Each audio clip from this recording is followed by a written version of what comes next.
রাধে রাধে, কেমন আছো তোমরা? দ্য কুন্ডু ফ্যামিলি চ্যানেলের আরেকটি নতুন ভিডিওতে তোমাদের সবাইকে স্বাগত জানাই।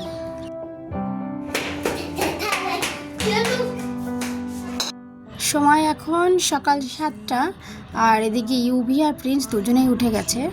আর উঠলে কি আর ঘরে শান্ত হয়ে বসে থাকে? দুজনে এখানে একটুখানি ক্রিকেট খেলছে। ওদিকটা আমি না টিফিনও চড়িয়ে দিয়েছি। আজকে বানাবো একটুখানি, ভাবছিলাম পাউরুটির মানে আলু দিয়ে স্যান্ডউইচ। তার জন্য আমি প্রেসার কুকারে আলু সেদ্ধ হতে বসিয়ে রেখেছি। আর ততক্ষণে ভাবছি বাইরে আর যখন এত আওয়াজ করছে ওরা, একটু গিয়ে ঘুরে আসি, দেখি যে দুটোতে মিলে কি করছে। চলো প্রিন্স, স্কুল যেতে হবে তো, লেট হয়ে যাবে। কোথায় কোথায় বল? আর এটা হলো আমাদের ডাইনিং হল, আর ঠিক সামনেই আমাদের সিঁড়িটা, মানে আমার তো এখানে সেকেন্ড ফ্লোরে কোয়ার্টার, আর এখানেই ওরা খেলাধুলা করছে। তবে আমি প্রিন্সকে বললাম যে একটু বেশি সাবধান হয়ে খেলাধুলা কর, কেউ যেন পড়ে না যাস। আর এই যে আমাদের ডাইনিং হল, আর ডান পাশে রয়েছে আমাদের টয়লেট মানে ওয়াশরুম, আর বাঁ পাশে দুটো রুম। আর এই যে আমাদের কিচেন। আর এখানে এই যে আমি বললাম তো প্রেসার কুকারে একটুখানি আলু সেদ্ধ হতে দিয়েছি, প্রেসার কুকারটা ঠান্ডা হয়ে গেছে। তারপর এখানে আমি আলুটাকে একটুখানি বাদাম দিয়ে, পেঁয়াজ লঙ্কা দিয়ে, একটুখানি ম্যাগি মশলা দিয়েছি। তারপরে না কড়াইতে একটুখানি শুকনো করে মেখে নিয়েছি, যেভাবে সিঙ্গাড়ার মধ্যে আলুর পুর দেওয়া হয় সেইভাবেই চেষ্টা করেছি। এবার আমি স্যান্ডউইচগুলো তৈরি করব। আমি না আজকে বাটার দিলাম না, কড়াইতে দিলাম একটুখানি ঘি। এই ঘিটাকে একটুখানি মেল্ট হতে রেখে দিলাম, আর তারপরে একটা পাউরুটির উপরে আলুটাকে ভালো করে রেখে দিয়ে আর একটা পাউরুটি চেপে দিয়েছি, যেভাবে ঠিক স্যান্ডউইচ তৈরি করে। আর এই ওপরটাতে একটুখানি আমি ঘি মাখিয়ে নিয়েছি। তারপরে এগুলো হালকা করে শ্যালো ফ্রাই করে নিচ্ছি। ব্যাস হয়ে গেছে। এটা হচ্ছে বাপির টিফিন। বাপি আজকে একটুখানি আগে বেরোবে। তারপরে আমি প্রিন্সের টিফিনও প্যাক করলাম। এটা প্রিন্সের জন্য ব্রেড স্যান্ডউইচ, আর আজকে ফুটে দিলাম একটুখানি শসা। আর এই শসার টিফিনটার মধ্যে ছোট্ট এই যে বাটার পেপারে করে একটুখানি লবণ দিয়ে দিয়েছি। আগে থেকে লবণ দিলে তাহলে তো শসাগুলো নরম হয়ে যাবে। আর এখানে আমার পুরো টিফিনটা প্যাক করা হয়ে গেছে। বাপিও চলে গেছে, আর এদিকে প্রিন্সও ড্রেস পরে রেডি হয়ে গেছে। আজকে আমি যাবো তোকে আনতে, ঠিক আছে? এত কথার মাঝখানে ভুলেই গেছি, আজকে প্রিন্সের বোর্ড এক্সামের লাস্ট পেপার, আজকে ম্যাথ পেপার। তো আজকে ওকে আমাকে আনতে যেতে হবে। মানে রোজ এই যে 8টার সময় স্কুল শুরু হচ্ছে, আর 1:30 থেকে শুরু হচ্ছে ওদের এক্সাম। তারপর ঠিক ছুটি হয় ওদের 4:15 নাগাদ। তখন আর বাস আসে না দিতে, মানে বাড়িতে আর আসে না, কারণ ওদের তো ক্লাস 5-তে শুধুমাত্র বোর্ড এক্সাম হচ্ছে। তো আমরা যেই দিকটা থাকি সেখানে মোটামুটি হয়তো 15 থেকে 20টা বাচ্চা থাকে ক্লাস 5-তে। তার জন্য হয়তো বাসটা আর আসে না। তার জন্য আমাদেরকে বলা হয়েছে যে গার্জেনরা যেন গিয়ে নিয়ে আসে। তো আজকে লাস্ট এক্সাম, তাই আজকে আমি আবার প্রিন্সকে আনতে যাব।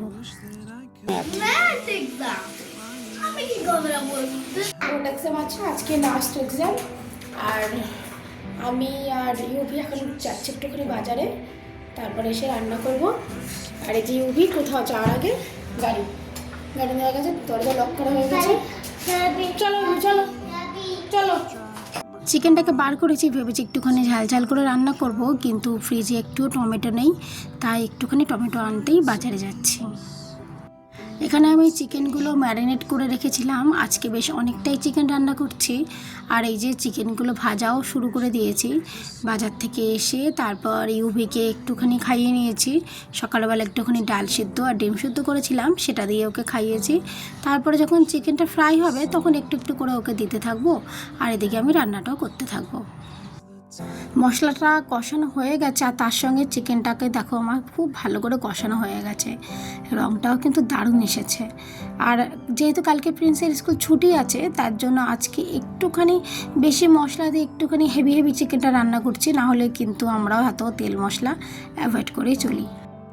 আসলে হয়েছে কি, একটা না খারাপ ঘটনা ঘটে গেছে। তোমরা আমার ব্লগে অনেকবার দেখেছো যে উষাদি আছে কর্ণাটকে বাড়ি, তার সাথে আমাদের খুব একটা ভালোই সম্পর্ক। তো কিছুদিন আগে উষাদির বাবা মারা গিয়েছিলেন। তো উষাদি পুরো ফ্যামিলি নিয়ে কর্ণাটকে বাড়িতে গিয়েছেন। এবার উষাদির মেয়ে শ্রীময়ীর না ফাইনাল এক্সাম, আর এবার না কোনো অনলাইনে এক্সাম দেওয়ার ব্যবস্থা নেই। তার জন্য মেয়ে আর উষাদির হাজবেন্ড দুজনেই চলে এসেছেন। তো শ্রীময়ী আর ওর বাবা যেহেতু আছে, তাই ওদেরকে একটুখানি মাংস দেবো বলে আজকে একটু বেশি করেই রান্না করলাম। রান্নাবান্না হয়ে গেছে, আর এখানে আমি বসেছিলাম একটুখানি নেল পলিশ নিয়ে। তারপর আমি যাব প্রিন্সকে নিয়ে আসতে। এদিকে ইউভি ঘুমিয়ে পড়েছে, প্রিন্সের পাপাও ঘুমিয়ে পড়েছে।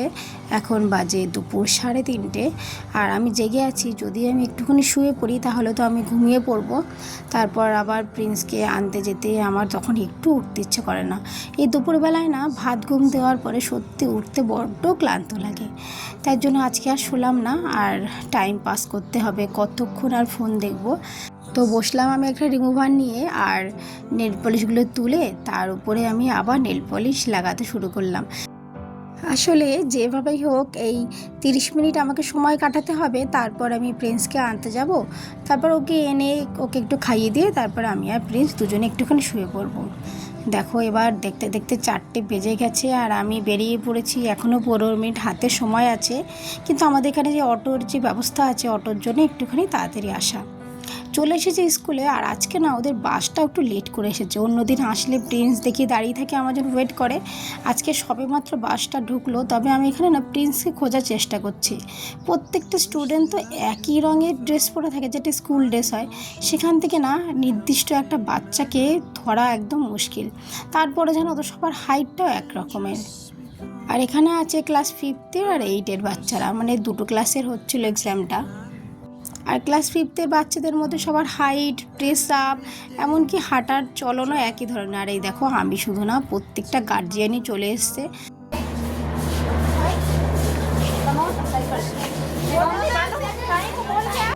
ওখানে ক্লাস টিচার দাঁড়িয়ে আছেন, আর যেসব গার্জিয়ানদের দেখছেন শুধুমাত্র তাদেরই বাচ্চাদের গেটের বাইরে পাঠাচ্ছেন। আর এই যে আমি পেয়ে গেছি আমার প্রিন্সকে। আচ্ছা ঠিক আছে, কালকে তো স্কুল আসবা, সানডে ছুটি, কালকে ছুটি, সব জানি। মেসেজ আসছে? হ্যাঁ। তো আমি এখানে দুটো আইসক্রিম আর একটা কফি কর্ন রয়েছে। বাড়ি কি মোমেন্টো সার্টিফিকেট তো দাও।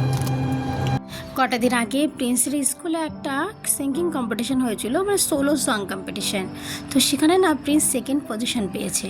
তার জন্য ওকে একটা ট্রফি দেওয়া হয়েছে আর একটা সার্টিফিকেট। তো ওরা তস হয়েছে না, বলছে মাম্মা এক্ষুনি আমি তোমাকে দেখাই ব্যাগটা খুলে। আমি বললাম না, সেটা আমি বাড়িতে গিয়ে দেখবো। চলো বাড়িতে আমরা চলে এসেছি। আর এই যে এটা না আমার কোয়ার্টারের পেছনের সাইডটা, পেছনে একটা বিল্ডিং হচ্ছে, আর ওপাশটা তো বিল্ডিং হচ্ছে, আমি তোমাকে অনেকবার দেখিয়েছি। আর এই যে এই বিল্ডিংটার যে 2nd ফ্লোরটা আছে একদম এই কোণার দিকে, ওটাই হচ্ছে আমার কোয়ার্টার। আর ওই যে আমার কিচেন, আর পেছনে এই যে নিম গাছটা আছেন, আমি প্রায় দেখাই প্রচুর পরিমাণে টিয়া পাখি থাকে, এটাই হচ্ছে সেই নিম গাছের গোড়াটা। যাই হোক, আমরা বাড়িতে চলে এসেছি, এবার খাওয়া দাওয়া করে একটুখানি রেস্ট করব। তবে আজকের জন্য এতটুকু, আবার নিয়ে আসবো অন্য কোনো ভিডিও গল্পের মাধ্যমে। আমার সঙ্গে থেকে এতক্ষণ ধরে ভিডিওটি দেখার জন্য তোমাদেরকে অসংখ্য ধন্যবাদ। তোমরা ভালো থেকো, আর ভিডিও যদি তোমাদের ভালো লেগে থাকে তবে একটা লাইক করে দিও। আর তোমরা ভালো থেকো, আর আমি আবার নিয়ে আসবো অন্য কোনো ভিডিও গল্পের মাধ্যমে।